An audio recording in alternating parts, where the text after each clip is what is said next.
Desa Bagan Percut Setuan, mayoritas penduduk suku Melayu pesisir, mata pencaharian sebagai nelayan yang berkategori miskin dengan memakai standar kebutuhan hidup minimum. Penyebabnya karena mereka tidak lagi mampu bersaing dengan nelayan-nelayan besar. Selain itu, mereka mengaku menyesalkan kerusakan hutan bakau di sekitar laut di Desa Bagan Percut Setuan. Di masa pemerintahan Belanda sekitar abad 19, wilayah Kecamatan Percut Setuan terdiri dari dua kerajaan, yaitu Kerajaan Percut dan Kerajaan Setuan, yang merupakan protektorat Kesultanan Delhi sampai awal proklamasi NKRI. Di masa pemerintahan Republik Indonesia, Kerajaan Percut dan Kerajaan Setuan digabung menjadi satu wilayah, yaitu Kecamatan Percut Setuan. Wilayah Kecamatan Percut Setuan adalah merupakan pusat pemerintahan dan pusat tanaman tembakau Delhi yang terbesar dengan julukan Dollar Land.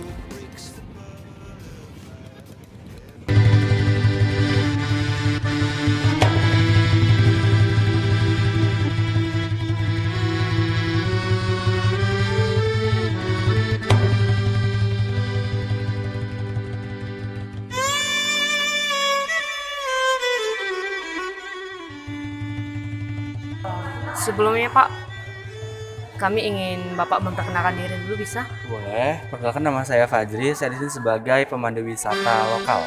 Pemandu wisata lokal. Nah, kami dari Universitas Medan Area, jurusan Administrasi Publik, kami ingin mengetahui bagaimana sih sejarahnya Istana Maimun ini ataupun sejarahnya adat Melayu sampai ke Medan ini. Nah, sebelumnya terima kasih kepada kakak-kakak semua yang udah hadir di Istana Maimun ini. Untuk sejarahnya sendiri, Istana Maimun ini dibangun pada tanggal 26 Agustus 1888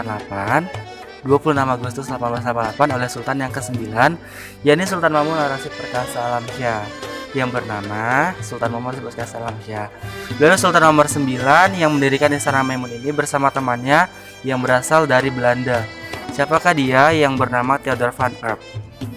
Jadi si Theodor van Epp tadi ini merancang dua budaya yang dikombin menjadi satu, yakni budaya barat dan juga budaya timur. Seperti itu juga. Kalau boleh tahu Pak, dulu perekonomian atau mata pencaharian orang Melayu dulu ini apa ya?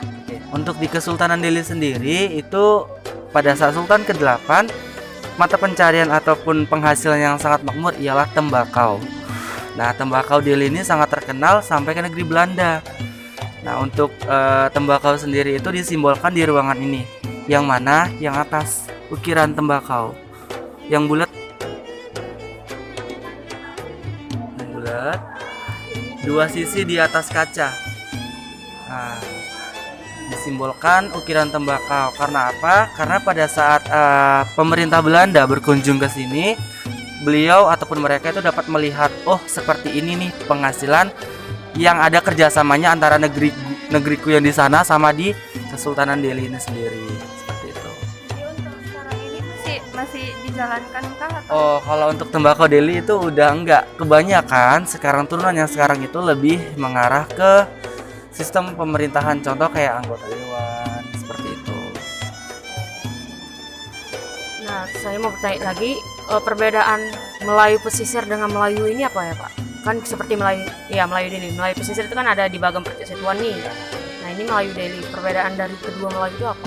Kalau misalnya perbedaan antara keduanya itu pasti memiliki perbedaan ya, yang dimana secara tempatnya aja udah berbeda gitu. Ada yang di pesisir tadi, di pesisir letaknya itu pasti di pinggiran sungai, pinggiran laut. Kalau di Kesultanan Delhi sini pertamanya memang seperti itu, tetapi sudah melakukan beberapa kali perpindahan dan inilah yang terakhir. Dan bedanya apa? Sama-sama orang Melayu, hanya tempatnya saja yang berbeda. Berarti dengan namanya nggak ada pengaruh. Adat istiadatnya masih dijalankan kah? Masih sangat dijalankan. Nah, contohnya kayak setiap kali ada acara kayak saya bilang tadi, pernikahan, khitan ataupun acara adat selalu dijalankan di sini. Atau apabila Sultan yang ke-14 datang, itu selalu diadakan upacara adat. Kapan beliau datang atau pulang itu pada saat hari raya Idul Fitri ataupun Idul Adha. kalau boleh tahu Pak, kira-kira kan Pak seperti ukiran-ukiran yang ada pakaian-pakaian ini, pakaian seperti pakaian adatnya mempunyai makna apa aja ya Pak? Kalau untuk itu ada beberapa jenis kain songket dan juga jenis bentuk baju yang bisa dibilang itu menambahkan kayak lebih ke strata. tapi namanya itu sama semua. Kalau misalnya untuk digunakan ataupun dipakai oleh yang perempuan namanya baju kurung. Seperti itu. Kalau misalnya untuk tradisi Melayu sendiri itu kalau khususnya di Riau ya, di Riau itu setiap hari Jumat atau setiap hari Minggu itu Senin ataupun Jumat itu selalu pakai baju adat. Baik anak sekolahnya, baik para pekerja baik yang di kantor ataupun yang di kerja biasa selalu menggunakan baju adat untuk melestarikan budaya mereka. Kalau istilahnya kalau Indonesia sendiri kan secara global kan itu ke batik. Kalau Riau itu lebih ke Melayu ataupun songketnya yang dipakai. Seperti itu. Yang unik dari adat budaya Melayu ini apa ya? Yang uniknya yang pertama itu warnanya. Warnanya dengan kuning mencolok. Semua adat Melayu ataupun Melayu sendiri itu pasti warnanya kuning, gak ada warna lain. Kalau dia Arab itu lebih ke warna hijau. Kemudian yang kedua itu budayanya, terutama untuk di alat musik. Alat musiknya. Siapa sih orang yang nggak kenal dengan akordeon? Siapa sih orang kenal sama biola? Pasti kalau misalnya udah bersangkut dua alat musik tersebut pasti udah menggambarkan, oh Melayu nih. Seperti itu. Yang ketiga adalah baju adatnya yang terkenal dengan kain songket. Seperti itu. Alat musik sendiri di sini setiap hari kah dimainkan atau? Kalau untuk alat musiknya sendiri itu dimainkan pada saat pukul 11 sampai pukul 12. Tadi udah dengerin kan ya? Nah, seperti itu. Kalau misalnya mereka kayak lebih lagi gabut nih, bisa dari jam 11 sampai ke sore mainnya. Baiklah, kira-kira beginilah hasil wawancara kami Pak. Pertanyaan yang bisa kami ajukan dulu untuk mengetahui bagaimanakah sejarah dari Kesultanan Melayu ini, daerah ini. Jadi mohon maaf jika ada salah kata ataupun penyampaian kami dari kami kelompok yang melaksanakan riset ini, dan terima kasih. Oke, ini sebagai tambahan aja ya karena belum lengkap, karena tadi nggak ada tanya tentang Sultan kan? Oh Iya. Nah, jadi untuk Sultan itu yang pertama dikepalai ataupun di awal itu bernama Sri Paduka Tuanku Goca Pahlawan. Beliau adalah Sultan pertama yang mendirikan serta membuka bukan kawasan Melayu dibilang, muka daerah kecil yang dikepalai oleh beliau sendiri. Nah, beliau ini bukan asli berasal dari Indonesia, tapi melainkan berasal dari Hindia.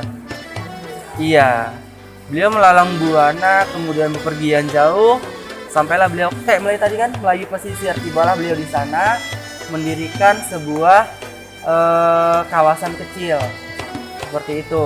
Itu yang pertama. Dan sekarang itu ada berapa sultan? Ada 14 sultan.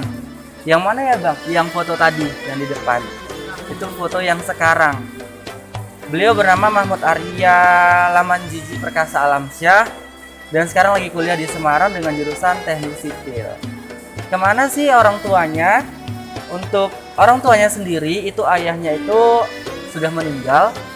Kenapa demikian? Karena pada saat beliau ditugaskan ke Aceh menangani kasus GAM Gerakan Aceh Merdeka, pesawat yang beliau tumpangi terjatuh sehingga beliau meninggal dunia bersama kru lainnya. Nah, pada saat itu untuk Kesultanan Delhi sendiri bingung nih, who is the next sultan? Mau nggak mau anaknya tadi ini, Sultan Mahmud Arya, masih berusia 7 tahun. Nggak mungkin kan dia sepenuhnya memegang kan. Nah, beliau dibantu oleh pamannya. Kemudian untuk ibunya itu berasal dari Makassar. Kenapa demikian? Karena beliau adalah anak daripada mantan gubernur Makassar. Beliau tinggal di sana bersama adiknya. Jadi seperti itu dia. Tuh. Mungkin itu aja sih tambahan tentang Sultan dan juga kisah ataupun cerita Melayu yang bisa saya sampaikan. So thanks for coming here. Semoga tugasnya membantu dan dapat nilai bagus.